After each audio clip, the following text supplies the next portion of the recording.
Se você não ouviu o sermão pela manhã, eu recomendo que você escute, uma vez que o que eu farei agora será a continuidade desse sermão pela manhã. Como eu expliquei mais cedo, no lugar de serem 2 sermões distintos, é um sermão só que eu acabei precisando dividir em 2 partes, por ter ficado muito longo, como às vezes acontece aqui em nossa igreja. Então, eu estou pregando a segunda parte, por assim dizer, do sermão que eu preguei pela manhã, a primeira parte que eu preguei pela manhã. Então, se você não escutou, ouça depois, quando você puder, no canal da nossa igreja, e assim ficar mais inteirado do que nós estamos aqui tratando nestes capítulos. Os textos lidos pela manhã, lembrando aos irmãos e até aos demais que não ouviram, foi Jeremias 24, completo, o capítulo foi lido, bem como o capítulo 25 até o versículo 14.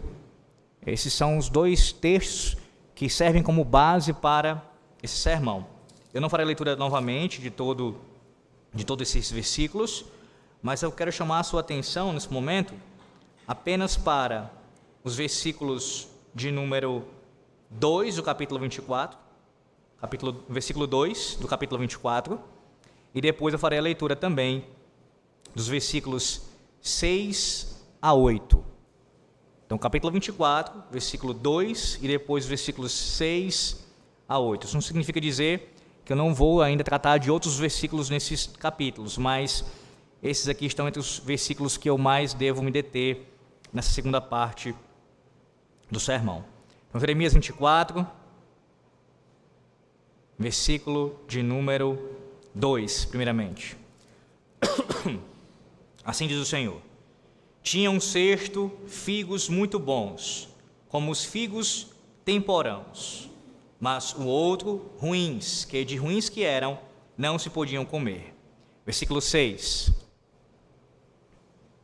Porei sobre eles favoravelmente os olhos, e os farei voltar para esta terra. Edificá-los-ei, e não os destruirei. Plantá-los-ei, e não os arrancarei. Dar-lhes-ei coração para que me conheçam que eu sou o Senhor. Eles serão o meu povo, e eu serei o seu Deus, porque se voltarão para mim de todo o seu coração. Como se rejeitam os figos ruins, que de ruins que são, não se podem comer, assim tratarei a Zedequias, rei de Judá, diz o Senhor, e a seus príncipes, e ao restante de Jerusalém, tanto aos que ficaram nesta terra, como aos que habitam na terra do Egito. Amém.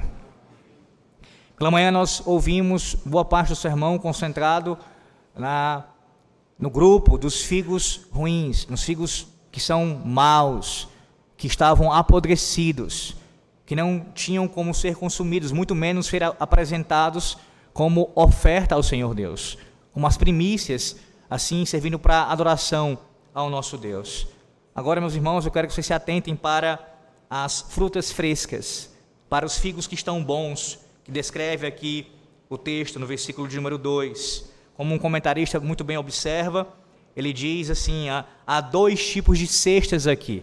Há 2 tipos de cestas aqui. Não há apenas os podres, os maus, os que causam horror. Não, há também aqui os figos bons, como diz o verso 2 na parte A. Tinha um cesto figos muito bons, como os figos temporãos. Meus irmãos, os figos que o profeta Jeremias viu, eles eram maravilhosos. Eles amadureceram cedo e o sabor era tão bom quanto parecia. Uma belíssima iguaria ali, tanto para os olhos, bem como também para serem saboreados. Os bons figos eram realmente muito bons. A notícia era ainda melhor. Veja o versículo 5. Já citei o 6 e o 7, veja o versículo 5. Assim diz o Senhor, o Deus de Israel: do modo porque vejo estes bons figos, assim favorecerei os exilados de Judá, que eu enviei deste lugar para a terra dos caldeus. Percebe? Os versículos 6 e 7 que eu li anteriormente estão conectados ao versículo 5 aqui, a este grupo específico. As promessas aqui descritas, que relacionam, no caso são as promessas do pacto, elas são derramadas, são prometidas e seriam entregues aos bons figos. O profeta, ele tinha esperado um longo tempo para transmitir notícias maravilhosas. Nós temos ouvido isso durante os últimos meses, desde o final do ano passado, de como a mensagem de Jeremias até esse momento tem sido uma mensagem mais concentrada no julgamento, no juízo da parte do Senhor Deus. Mesmo em meio a tudo isso, nós ouvimos palavras de graça, promessas de misericórdia, mas o teor principal, o conteúdo maior da sua mensagem profética até este momento é uma mensagem direcionada a julgamento, uma vez que o povo estava naquela condição deplorável. Mas perceba como agora isso vai ficando cada vez mais claro, a ênfase vai ficando cada vez mais maior com relação às promessas da aliança que o Senhor se entrega ao seu povo. Observe que quando o Senhor ele chamou Jeremias para o ministério, como diz lá no capítulo 1, versículo 10, Deus o constituiu sobre as nações e sobre os reinos para arrancares e derribares, para destruíres e arruinares, e também para edificares e para plantares. Você diz assim, pastor, por que o senhor está citando isso novamente? Ora, porque isso aparece no texto aqui novamente, isso aparece aqui nessa porção que nós estamos trabalhando, os capítulos 24 e 25, mais uma vez é feita menção a isso. A escolha dos verbos pelo Senhor, nessa ocasião, na ocasião em que ele chamou o seu profeta, Jeremias, deixou evidente que a mensagem dele seria mais concentrada no juízo. Os termos, os verbos, arrancar, derribar, destruir, arruinar, superaria a bênção, ou seja, edificar e plantar, verbos que aparecem ali por ocasião do seu chamado. Há uma proporção, meus irmãos, de 2 para 1. Percebe como didaticamente o Senhor falou ao profeta e fala a nós também, mostrando que o chamado dele, o anúncio do chamado já evidenciaria que a mensagem dele seria de maior conteúdo quanto ao juízo.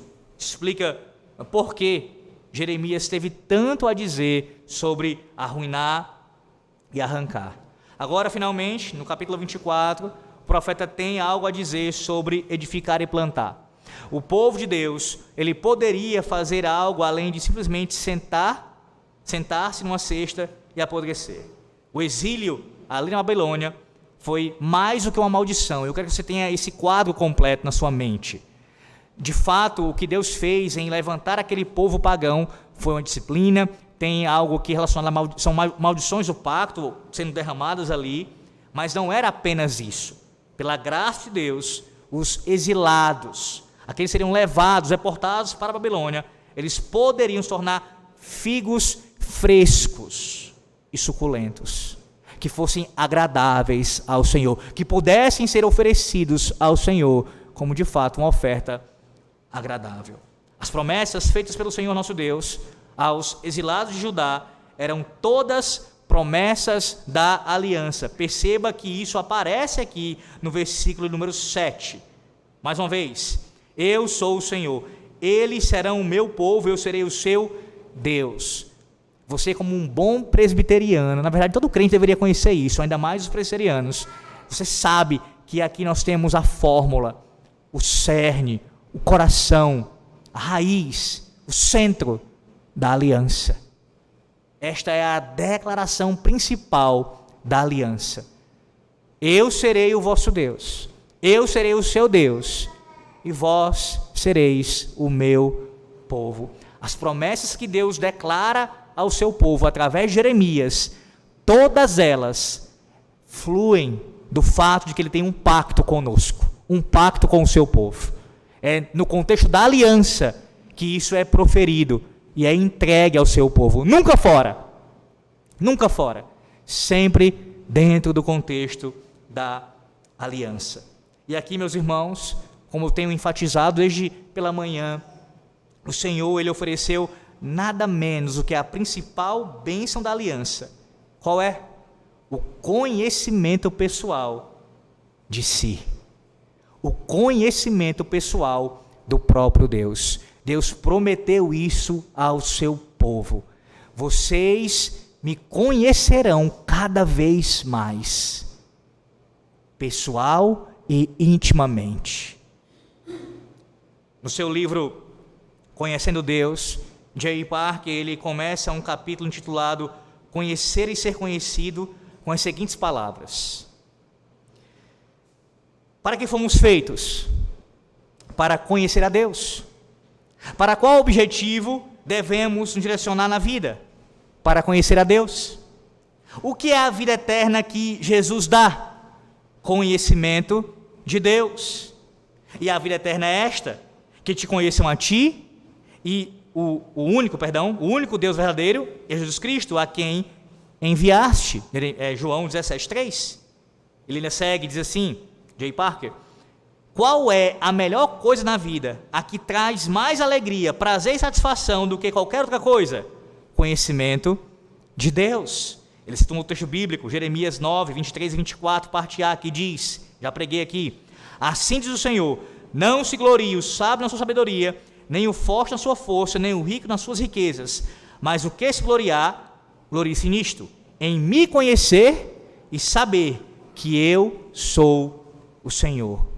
Ele ainda diz: qual de todos os estados em que Deus vê o homem lhe dá muito prazer? No conhecimento de si mesmo. Oséias 6,6. Quero.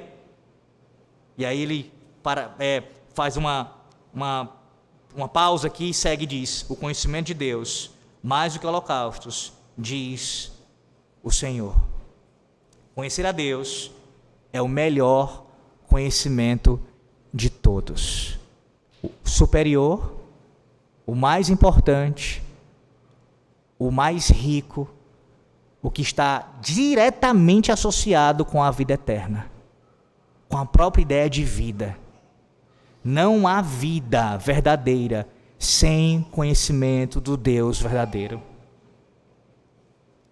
Há muitas pessoas neste mundo que possuem muito conhecimento de muitas coisas, mas todas elas que não conhecem a Deus estão mortas. E caminham, se não se arrependerem, para uma eternidade debaixo do juízo de Deus, exatamente porque não conhecem a Deus. E aqui entenda, o conhecimento no sentido de um conhecimento salvífico, pessoal, de comunhão, que se dá somente por meio do Filho de Deus, por meio de Cristo. Se não houver esse conhecimento, certamente essa pessoa está morta, ainda que respire nessa terra. Meus irmãos, essa é a razão pela qual a promessa dos bons figos é a melhor de todas as notícias possíveis, a promessa destinada a eles. O capítulo 24, ainda de Jeremias, versículo 7, parte A, diz, mais uma vez: dar-lhes-ei coração para que me conheçam que eu sou o Senhor.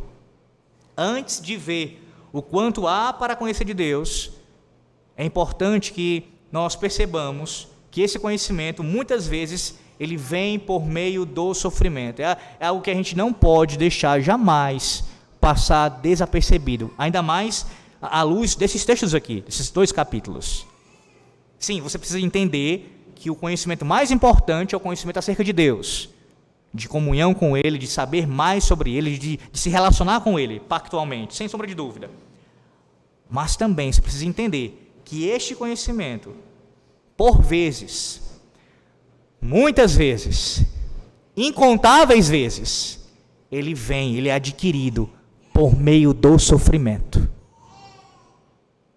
Em outras palavras, você que faz parte do povo da aliança, você que faz parte da igreja de Cristo, quanto mais você sofre, e sofrimento conectado ao evangelho, ligado ao sofrimento que você tem por causa do nome de Cristo, a sua experiência cristã, quanto mais você sofre, mais você conhece sobre Deus. Ao contrário dos figos ruins, os figos bons, eles seguiram Deus diretamente para o sofrimento. Eles não caíram com a cidade. Havia um caminho de escape para eles, mas esse caminho os levou para a Babilônia. Lembra do que eu falei pela manhã? Aqueles que ficassem em Jerusalém, em Judá, ou que fossem para o Egito, eles não estavam, pelo menos naquela altura ali, quando Babilônia viesse para levar o povo em cativeiro, eles não estavam submetendo à disciplina divina. Mas estes figos bons aqui são vistos dessa maneira também pelo fato de serem conduzidos ao exílio e submeterem à vontade do Senhor Deus. Mas perceba, submeter à vontade do Senhor Deus, nesse contexto, envolvia passar pelo sofrimento do exílio. Os filhos bons eram exilados e escravos que tiveram de suportar uma vida de servidão aos babilônios. Foram obrigados a sentar-se, como diz o famoso Salmo 137, às margens dos rios da Babilônia, pendendo suas harpas sobre os salgueiros e chorar por Sião. Esse salmo tão precioso que nós, se Deus quiser, cantaremos após o sermão, ele declara isso. Irmãos, é nesse contexto, o povo está em lamento, ali, passando por aquela situação, longe do templo, longe da adoração pública do Senhor, ao Senhor Deus, na sua terra, a terra prometida, e ali em cativeiro, sofrendo as penalidades por quebrarem a aliança. A verdade é que para conhecer a Deus, eles tiveram que passar pelo fogo refinador do sofrimento. Para ilustrar isso para você, se você quer fazer uma torta de figos, é necessário esmagar alguns deles no processo. Esse é o padrão comum da vida cristã. Conhecer Deus não acontece evitando o sofrimento. Antes, se dá por meio do sofrimento. O sofrimento traz maior conhecimento de Deus. Lembre-se do que o apóstolo Paulo falou, ele escreveu aos Filipenses, sobre a sua paixão, o seu interesse primordial ali da sua vida. Filipenses 3, 10 e 11 diz: para o conhecer acerca de Cristo e o poder da sua ressurreição e a comunhão dos seus sofrimentos, a comunhão, veja, dos seus sofrimentos, conformando-me com ele na sua morte, para de algum modo alcançar a ressurreição dentre os mortos. Meus irmãos, Paulo não esperava conhecer Deus, senão pelo sofrimento. Está ligado a Cristo, ser um ramo da videira verdadeira, ser guiado pelo bom pastor, entrar por aquele que é a porta, estar debaixo do seu cuidado, envolve passar por sofrimento. Ele compreendeu, Paulo compreendeu que a vida cristã costuma ser partes iguais de sofrimento e glória. Sim, caminhamos de glória em glória, mas também de sofrimento em sofrimento. Um outro, citando aqui, no caso, um outro pastor, mas não de forma inspirada, ele declara isso, um pastor do século XIX, o grande ministro londrino, Charles Spurgeon, ele também entendeu como o sofrimento, ele promove o conhecimento de Deus. Diz assim Spurgeon: é inútil a nossa esperança de que estamos bem enraizados se nenhum vento de março tiver passado por nós. Não se pode esperar que o carvalho jovem lance suas raízes tão profundamente quanto o velho. Esses velhos nós nas raízes e aquelas estranhas torções dos galhos, todos contam das muitas tempestades que assolaram a envelhecida árvore, mas também são indicadores das profundezas nas quais as raízes mergulharam. Quanto mais tempestade enfrentaram, quanto mais assolações vieram sobre elas, as suas raízes cada vez mais profundas, dando sustentação e segurança àquelas árvores. O povo de Deus, no Antigo Testamento, não poderia jamais conhecer a Deus até as profundezas do exílio, ou do sofrimento do exílio. O cativeiro deles não foi um acidente, meus irmãos. Não foi um acidente. Era parte do plano divino, do soberano plano do Senhor Deus com relação à sua redenção. Eles não conheceriam Deus apesar do sofrimento, mas por causa do sofrimento. Não apesar, mas por causa do sofrimento. Como é que você ouve isso nessa noite? Você sabe muito bem que o que eu estou pregando aqui para você nessa noite, como todo sermão que flui fielmente a palavra de Deus, isso não é apenas acerca dos israelitas, lá dos dias de Jeremias. Você sabe que isso tem ligação diretamente com você que me ouve, com você, crente, você que ouve a palavra desse momento, o sofrimento que você enfrenta, todos eles, se isso é em Cristo, não tenha dúvida que o sofrimento que você enfrenta, ele colabora, ele contribui para o seu crescimento no conhecimento do Senhor Deus. O que significa dizer isso na prática, pastor? Seja ainda mais claro. Você precisa olhar para o sofrimento, E eu prego para minha alma falando isso, como sempre, e mais ainda agora. Todo sofrimento que enfrentamos precisa ser visto por nós como uma oportunidade de uma escola, de um seminário, para aprendermos mais e mais sobre teologia prática. Na verdade, sobre teologia propriamente dita do ser de Deus e também sobre a prática ou as implicações práticas do ser de Deus, seus atributos, suas obras para com nossas vidas. É o seminário da vida. É o seminário da experiência cristã. Eu conheço cada vez mais ao meu Deus através dos sofrimentos que eu enfrento. Percebe quando a gente tem essa perspectiva, esse olhar, a nossa percepção sobre o sofrimento muda completamente? Isso não significa dizer, não entenda mal, como se você não tivesse mais sofrendo, a dor não tivesse mais acontecendo, o choro fosse cessar de forma imediata. E claro, isso acontece pontualmente, mas digo, como se você nunca mais fosse chorar. Não é isso, não é esse o ensino. Mas mesmo chorando, mesmo enfrentando a dor, você continua caminhando e o teu conhecimento vai aumentando cada vez mais acerca de Deus. Você não quer dizer, crente? Você não quer pronunciar as mesmas palavras de Jó? Agora os meus olhos te veem. Antes eu te conhecia de ouvir, agora os meus olhos te veem. O meu conhecimento acerca de ti, do Senhor Deus, é muito maior. Porque o que eu passei criou raízes tão profundas que nenhuma tempestade pode me derrubar. Absolutamente nenhuma tempestade pode derrubar. Agora, mais do que isso, eu quero que você volte seus olhos para a cruz do Calvário. Lá para a cruz do Calvário.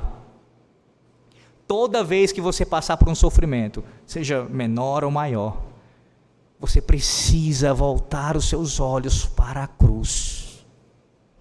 Porque nenhum sofrimento que você tem enfrentado, ou você ainda enfrentará, ou já tenha passado, pode ser comparado ao que o teu Redentor passou em teu lugar. Nenhum sofrimento. Nenhum sofrimento.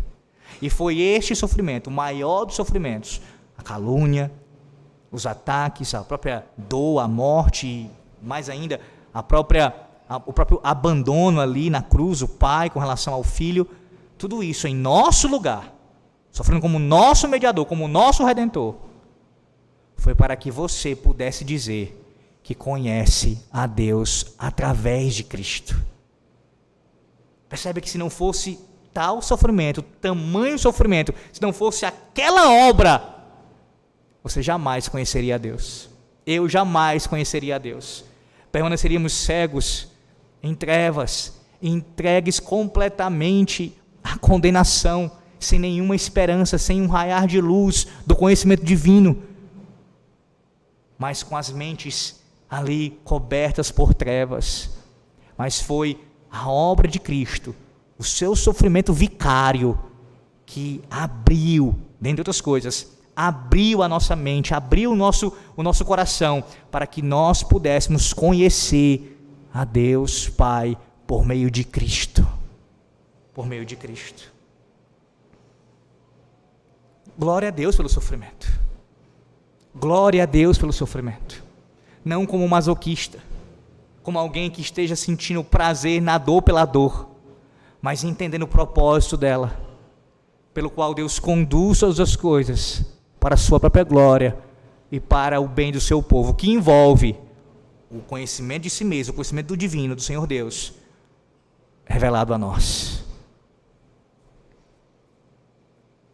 Graça, graça, graça de Deus, é o que nós vemos agora nesse texto e veremos mais ainda nesse momento.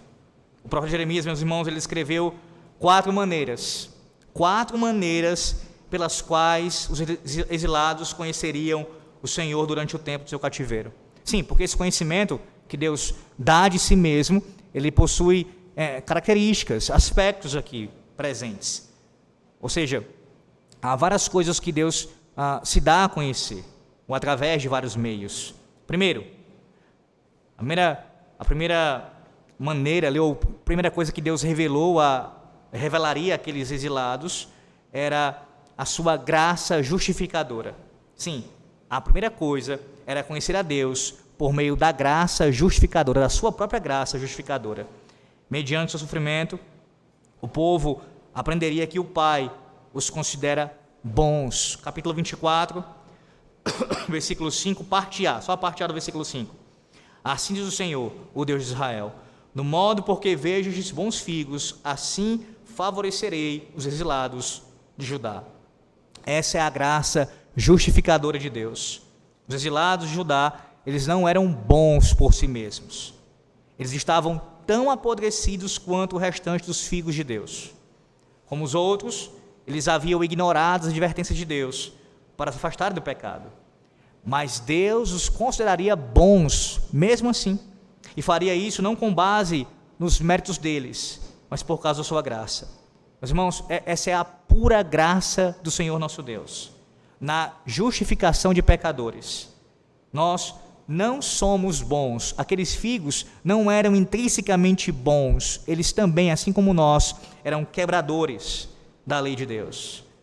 Mas o Senhor Deus nos considera bons e iria considerá-los bons somente por causa da obra do Senhor Jesus Cristo.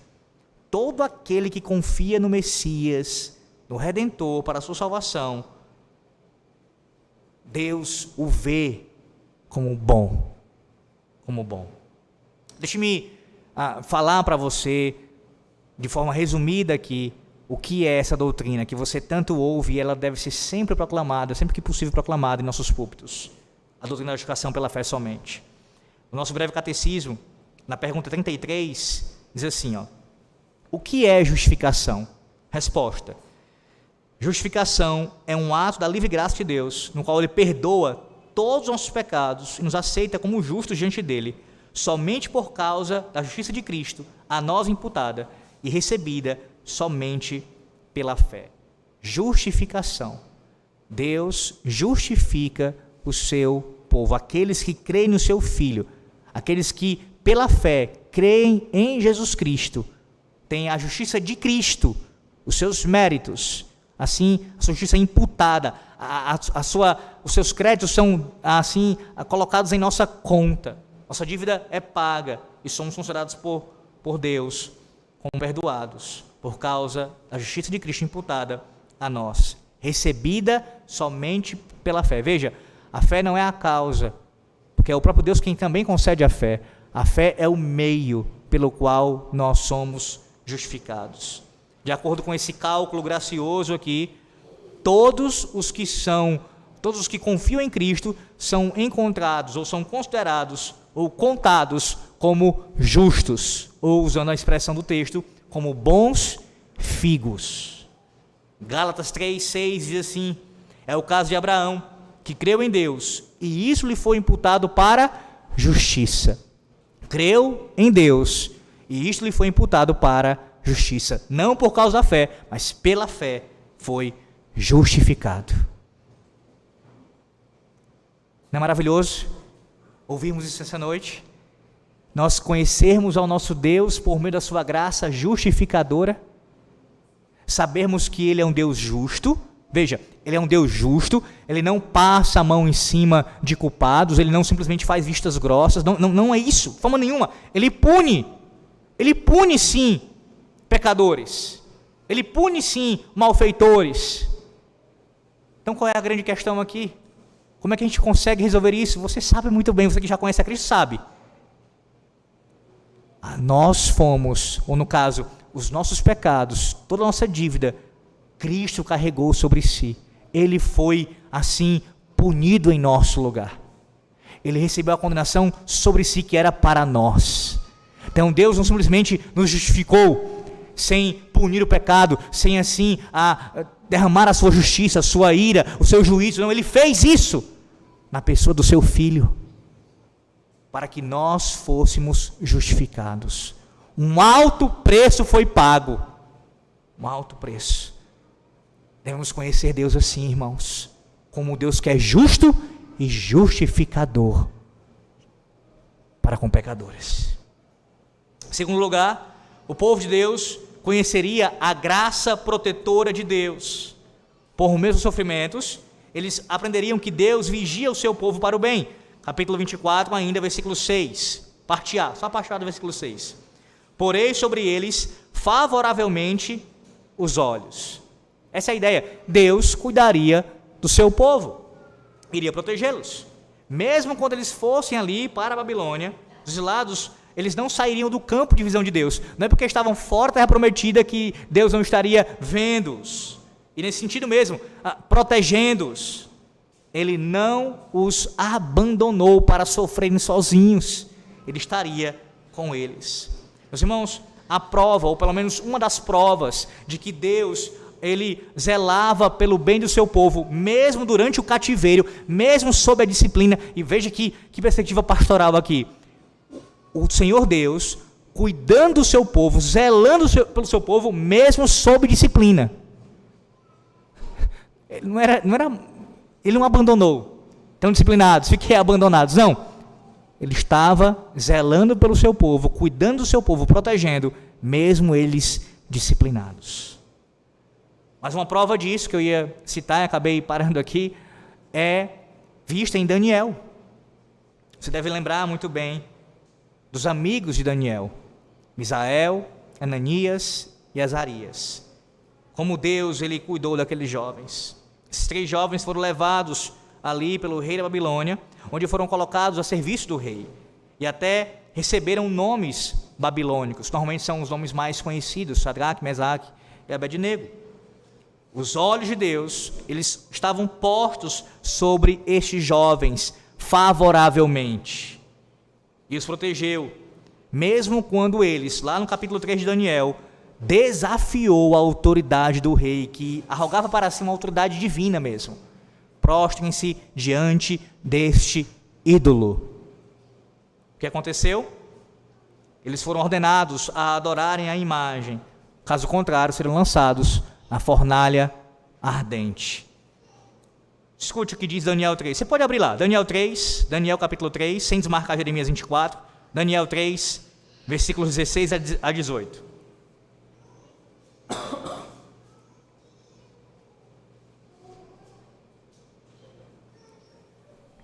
Daniel 3, 16 a 18.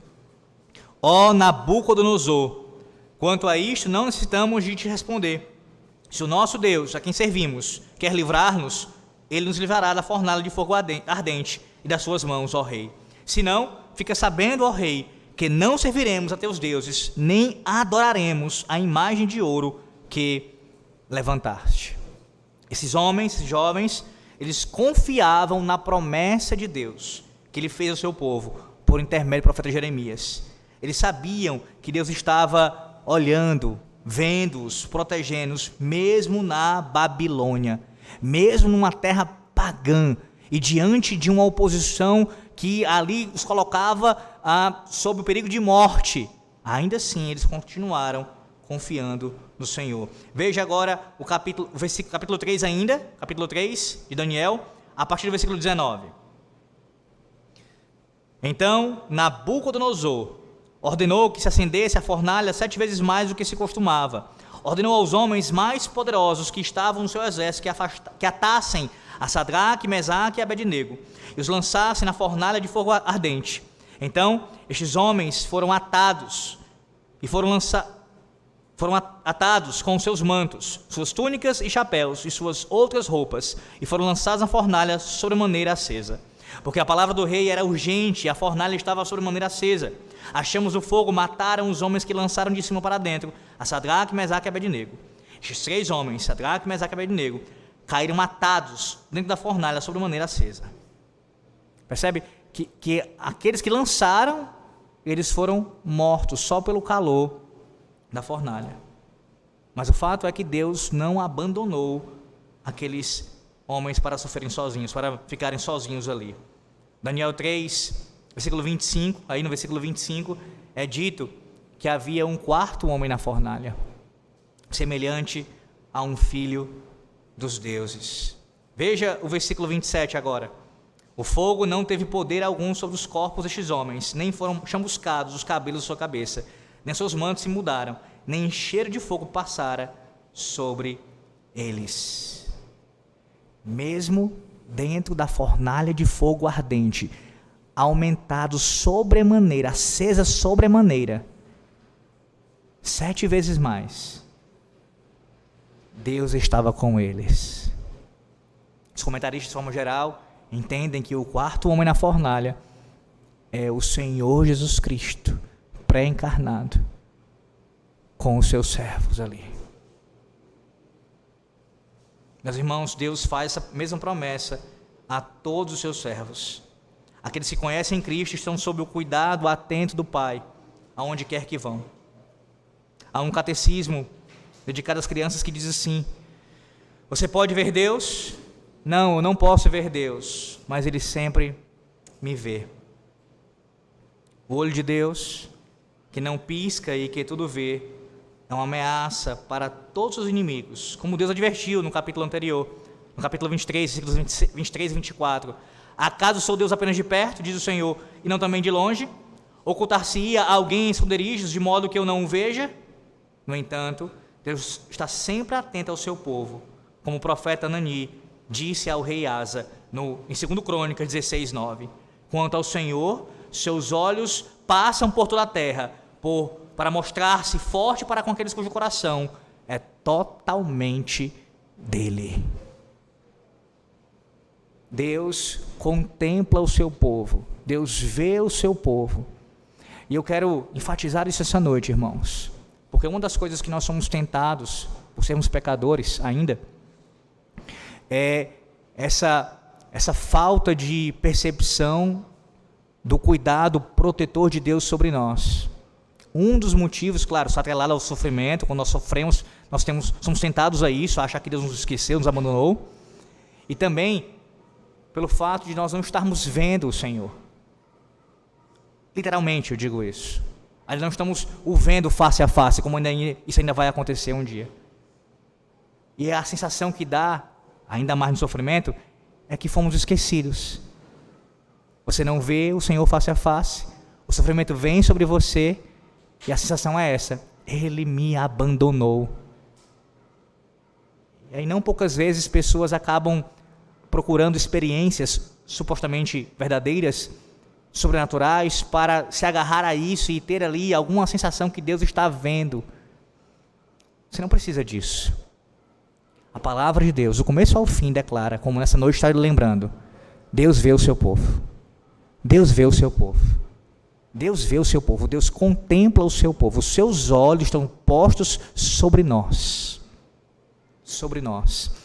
E essa declaração bíblica, ela também está ligada, certamente, à ideia da aliança, ao contexto da aliança. Uma das maldições que alguém recebe da parte de Deus é quando Deus vira o seu rosto, os seus olhos para outra direção, contra tal pessoa.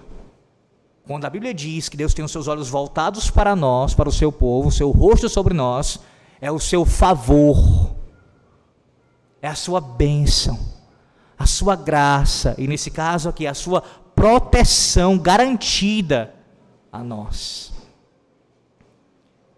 Livramentos físicos como este que aconteceu com aqueles homens ali, com aqueles jovens, acontece conosco também. Deus nos livra também, muitas vezes, fisicamente, da morte. Isso acontece. Só que há algo mais profundo aqui. A proteção divina é de caráter eterno. Significa dizer que mesmo que você prove a morte, e de fato todos nós provaremos, com exceção daqueles que estiverem vivos quando o Cristo voltar, ainda que provemos a morte, isso não arranca a proteção divina. Pelo contrário, nesse momento, quando você enfrentar a morte, será a maior evidência da proteção divina sobre você, dos olhos do Senhor postos sobre você. Por quê? Porque Ele venceu a morte, e você não poderá ser tragado. Pelo contrário, você estará seguro em Cristo. Você verá o Senhor. Você fecha os seus olhos aqui e imediatamente abre os seus olhos diante de Cristo e contempla a sua glória. A maior evidência da proteção divina se dará nesse momento. Deus cuida de você até no leito de morte. Não. No pós-túmulo, Ele cuida de você. Ele cuida de você, Ele cuida de nós, o seu povo, Ele nos protege, meus irmãos. A graça protetora do Senhor, nosso Deus. Perceba algo aqui também importante quanto à questão dos homens ali na fornalha, antes de passar para o próximo ponto. Eles poderiam ter se acovardado, não poderiam? Claro que sim. Poderiam ter argumentado, agido como muitos em nossos dias. Não tem problema. O meu coração, ele é de Deus. Eu creio no Deus da aliança. Eu pertenço a Yahvé. Yahvé é o meu Senhor, é o meu Deus. Eu vou só me prostrar uma vezinha. Ou só apenas quando Nabucodonosor ordenar, vou ali pro forma. Só um momento. Essa é uma atitude externa, porque o meu coração, o que importa é o meu coração. Eu estou pregando desde manhã. De fato, o teu coração precisa ser circuncidado, pertencer a Cristo, ser transformado. Mas as evidências se darão pelos seus atos, o seu comportamento, os seus gestos, a sua fala. Não há aqui uma coisa ou outra, é as duas coisas, é tudo isso, é você por inteiro. Uma vez coração transformado, nascido de novo, logo, joelhos prostrados somente diante de Yahvé. Mas os mais sábios dos nossos dias, aqueles que são mais sagazes em seus argumentos, vão dizer, tudo bem, pontualmente oferecermos um culto, participarmos de algo que envolve idolatria, contanto que o meu coração esteja em Cristo. Fazer isso já é uma evidência de que você está afastado de Deus. Irmãos, eles criam na promessa do cuidado protetor de Deus na Babilônia. Mas Deus poderia ter sido glorificado na vida daqueles 3 jovens, na morte deles. Deus poderia não ter livrado-os. E eles serem morridos como mártires. Veja, quantos morreram assim? Seja no relato bíblico ou depois, na história da igreja, homens e mulheres e crianças que provaram a morte por amor a Cristo, por obediência ao Senhor. Cristo não os livrou dos leões. Cristo não os livrou ali dos soldados, não os livrou da morte. Ele teve o seu nome glorificado. Pense nos apóstolos. Ele glorificou o seu nome na morte, no martírio de Pedro e de Paulo, mas também na morte mais, por assim dizer, mais leve, mais tranquila de João. Quem decide isso não é você nem eu. Ele já terminou isso em toda a eternidade. Como o nome dele será exaltado na sua vida e na sua morte. Terceiro lugar, conhecer Deus é também conhecer sua graça vencedora. Os exilados conheceriam essa graça quando finalmente vissem Deus dominar seus inimigos, libertá-los do cativeiro e levá-los para casa para sempre. Eles sofreriam, mas não para sempre. Essa porção da profecia de Jeremias termina com a promessa de juízo para os babilônios. Capítulo 25, novamente, agora, lá para o capítulo 25, versículos 12 a 14. O final aqui desse sermão, aqui do texto desse sermão, né? Capítulo 24 e 25 até o versículo 14. Veja, versículo 12 ao 14 do capítulo 25. Acontecerá, porém, que quando se cumprirem os 70 anos, castigarei a iniquidade do rei da Babilônia e a desta nação, diz o Senhor, como também a da terra dos caldeus. Farei deles ruínas perpétuas. Farei que se cumpram sobre aquela terra todas as minhas ameaças que proferi contra ela, tudo quanto está escrito neste livro, que profetizou Jeremias contra todas as nações, porque também eles serão escravos de muitas nações e de grandes reis. Assim lhes retribuirei segundo os seus feitos e segundo as obras das suas mãos. Ou seja, tudo que eles fizeram de maldade contra não apenas o povo da aliança, mas também ali na marcha do rei babilônico para dominar outras terras, tudo que eles fizeram iria retornar como castigo para eles, muito mais.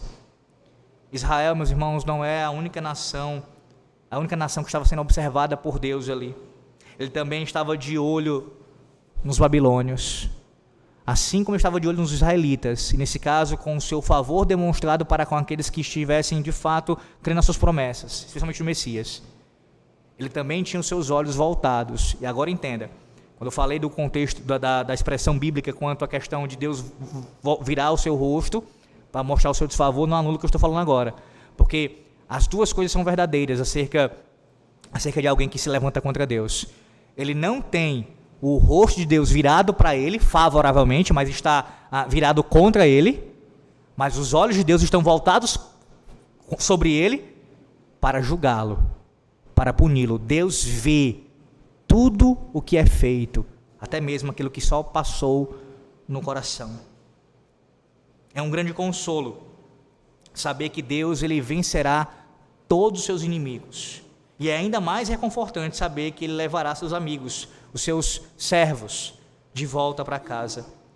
O versículo 6, volte um pouco, versículo 6 do capítulo 24, versículo 6, parte B.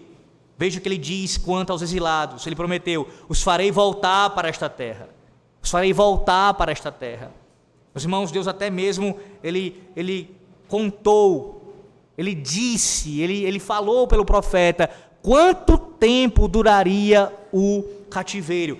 Versículo 11 do capítulo 25. Versículo 11 do capítulo 25. Toda esta terra virá a ser um deserto e um espanto. Estas nações servirão ao rei da Babilônia 70 anos. 70 anos. E aqui há uma divergência entre os comentaristas, não há uma precisão quanto a isso, há debate sobre esse assunto. Por quê? Porque é difícil saber como é que a Bíblia faz a contagem aqui desses 70 anos, exatamente falando, eu digo isso. Eles podem representar o período de uma experiência de vida normal, como acontece nos Salmos, Salmo 90, verso 10, diz lá: os dias da nossa vida sobem a 70 anos, ou em havendo vigor a 80, ou talvez 70 seja um número redondo para representar entre o ano 605 a.C., quando os babilônios venceram a batalha de Carquemes, e 536 a.C., quando os exilados retornaram para Jerusalém. Então há esse debate. Agora, seja qual for o caso, o ponto principal aqui, mesmo que a gente não saiba com exatidão a que se refere ao número 70, sendo que a maioria entende que realmente se refere ao período, ainda que seja uma forma de arredondar esse período que eles passaram no cativeiro, o fato é que a declaração de Deus quanto a isso mostrava para eles e para nós nessa noite, que o que Deus estava dizendo era que aquele sofrimento não duraria para sempre. O Senhor não tinha nenhuma obrigação de contar a eles quanto tempo eles ficariam. E o Senhor poderia muito bem ter deixado-os ali muito mais tempo, sofrendo. Mas o Senhor deixou bem claro que em algum momento aquilo acabaria. De fato, os 70 anos soam como um longo tempo. Mas pense por outro lado, a gente costuma só ver assim, né? 70 anos, pastor, muito tempo. Mas que bom que foram somente 70 anos. Apenas 70 anos. Para todos os pecados descritos, o que é uma disciplina eclesiástica, nesse caso aqui, de 70 anos, comparada à condenação eterna? Deus punindo, disciplinando, para que eles fossem corrigidos e se voltassem em arrependimento para Ele, para que não fossem eternamente condenados. Essa é a perspectiva que você precisa ter nessa noite. Para um cristão, todo sofrimento é temporário. Todo sofrimento é temporário. E a maioria deles não dura 70 anos. Não dura. Embora alguns possam durar a vida inteira. Porque sim, há pessoas que já nascem com alguns sofrimentos, alguns problemas, isso vai levar a vida toda. Então, há casos assim. Mas o que são 70 anos? O que são 80 anos? O que são 100 anos de sofrimento nessa terra? Comparados à glória que há de vir. O apóstolo Pedro falou de maneira maravilhosa, meus irmãos, sobre os limites da tribulação. Ele foi completamente honesto acerca das dores, dos sofrimentos, das provações da vida cristã.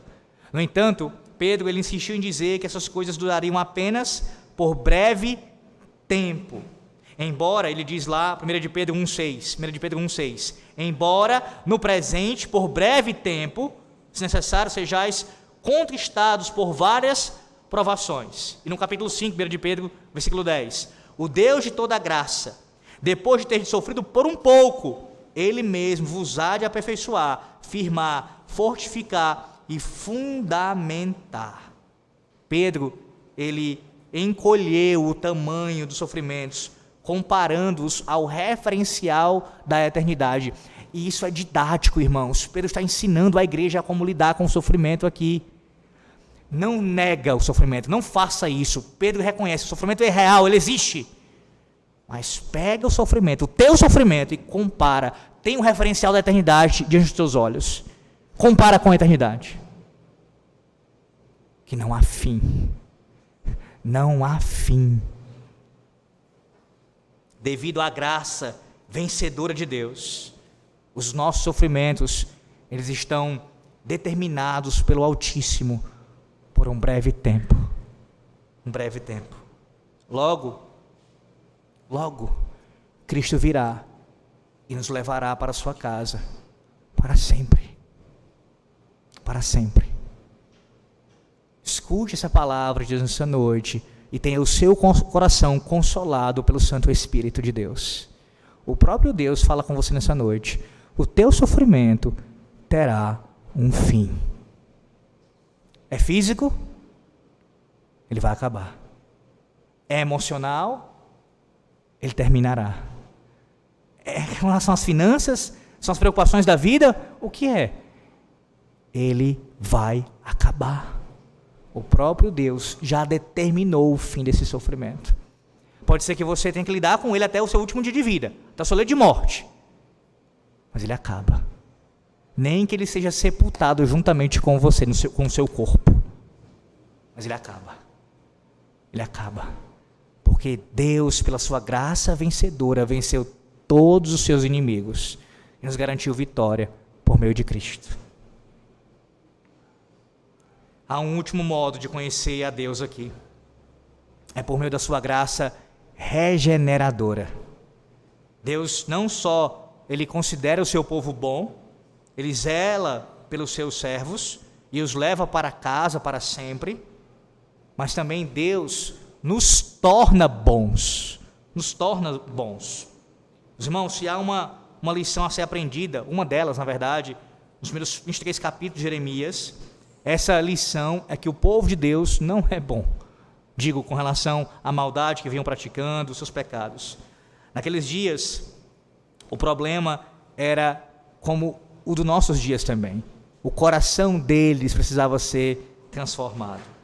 Na verdade, eles tinham um coração, como diz o capítulo 5 de Jeremias, versículo 23, um coração rebelde e contumaz.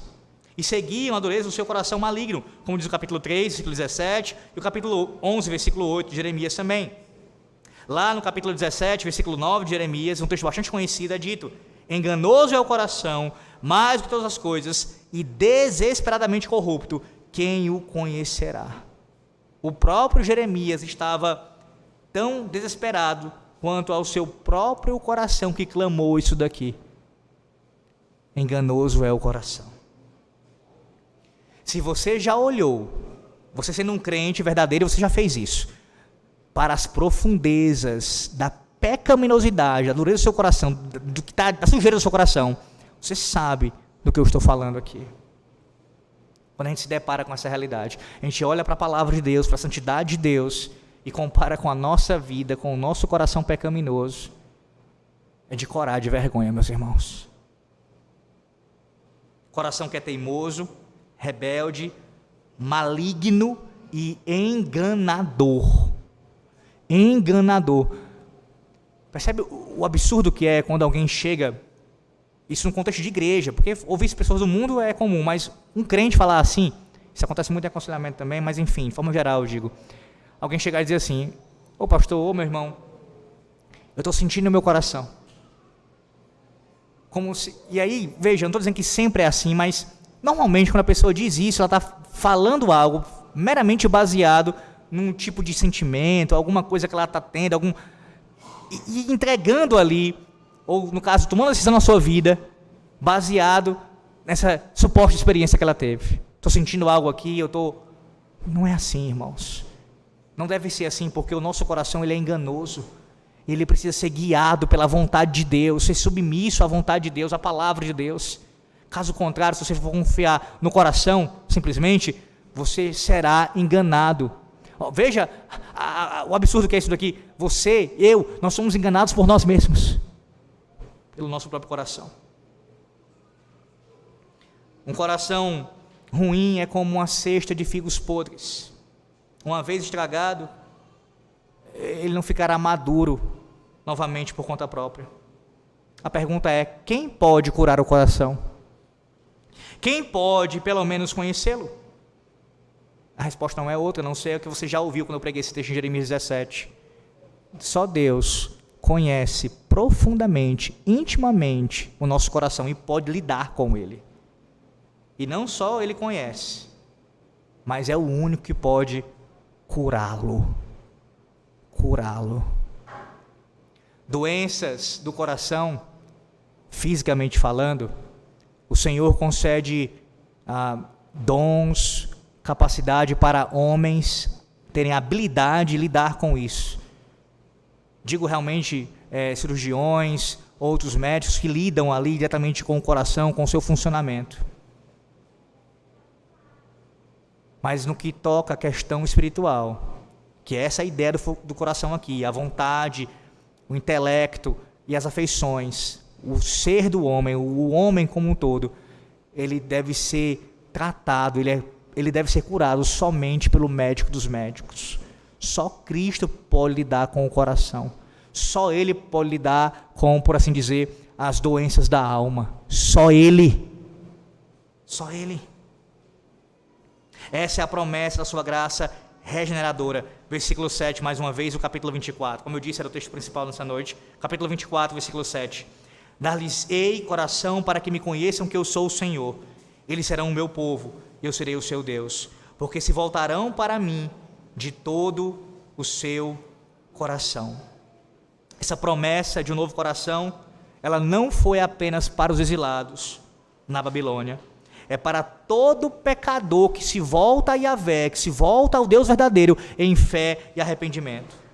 Voltar-se de todo o coração para Deus exige mais do que apenas uma mudança externa de algum comportamento, de algum tipo de norma, de conduta. É mais do que isso, meu irmão.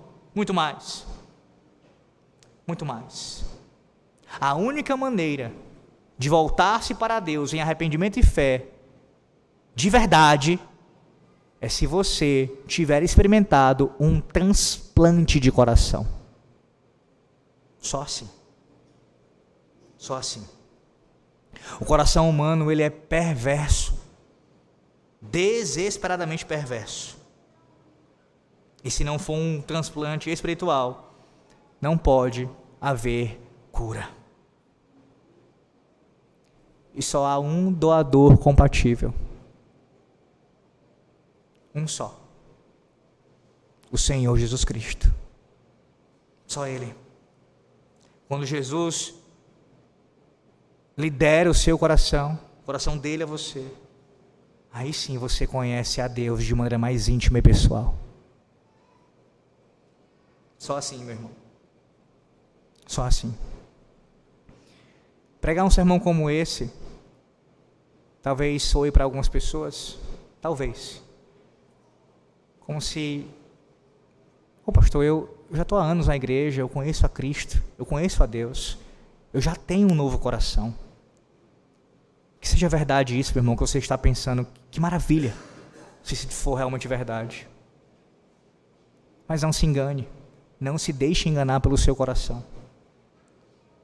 Na igreja de Cristo, na sua igreja visível, há pessoas que, por mais que tenham muito tempo de fé, e por mais que externamente tenham demonstrado alguma evidência, algum tipo de sinal, o coração não foi transformado ainda. Eles não experimentaram ainda a graça regeneradora de Deus. O Espírito Santo ainda não os fez nascer de novo. E estão na igreja. Talvez seja o seu caso nessa noite. Talvez seu coração ainda está doente. E eu não estou falando do seu coração físico. Estou falando da sua vida, da sua alma. Estou falando do seu ser. Talvez você ainda esteja morto em delitos e pecados. E precise de uma obra sobrenatural do Santo Espírito sobre a sua vida. A palavra de Deus A palavra que dá vida, que concede vida nessa noite, ela é proferida mais uma vez.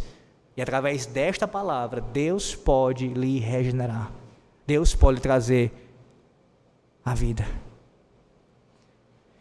Mas mesmo que seja verdade o que você diz, o seu coração, agora regenerado, você que já experimentou essa nova vida, que já foi transplantado espiritualmente, ele precisa de um contínuo tratamento.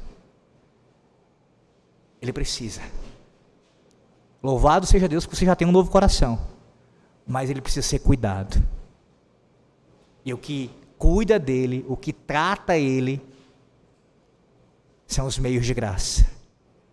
A palavra, os sacramentos, a oração, tudo que o Senhor nosso Deus nos deu para a sua igreja, para que nós fôssemos santificados e assim conhecêssemos cada vez mais ao nosso Deus, intimamente, pessoalmente, em comunhão com Ele por meio de Cristo.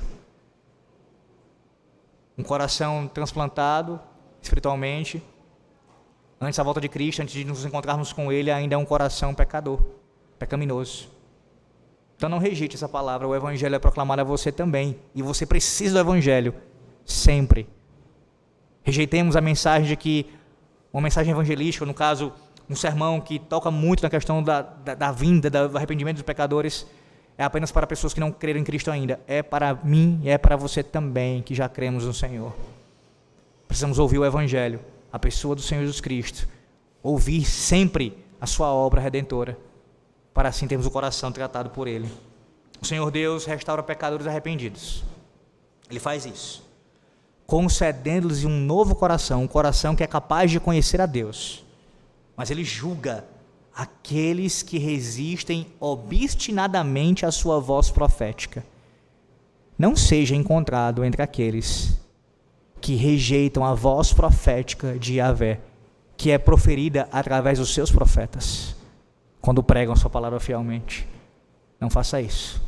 Caso contrário, seu fim será como aqueles que experimentaram nos dias do exílio, que ficaram em Israel, que ficaram em Judá, e receberam de Deus a justa paga pelos seus pecados.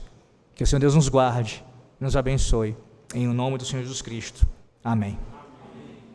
Oremos ao Senhor. Senhor nosso Deus, te louvamos e exaltamos o teu nome santo. Bendizemos a ti, Senhor, por tua palavra, por esse sermão que ouvimos pela manhã e agora à noite também. E clamamos a ti, Senhor, te suplicamos que aplique a tua palavra em nossos corações, que sejamos conduzidos pelo Senhor às boas obras, à prática das boas obras, que possamos responder em obediência, Senhor, fielmente a ti, que guardemos com zelo no coração a tua palavra, que possamos evidenciar que o nosso coração já foi curado, transformado por ti. Aqueles, ó Deus, que porventura se encontram nessa noite, ouviram esse sermão, mas o coração não foi ainda alcançado pelo Senhor, que nessa noite, pela tua obra de graça regeneradora, isso venha acontecer, pela pregação da palavra. Atua, ó Deus, nessas vidas. Tem misericórdia de nós, em nome do Senhor Jesus Cristo. Amém.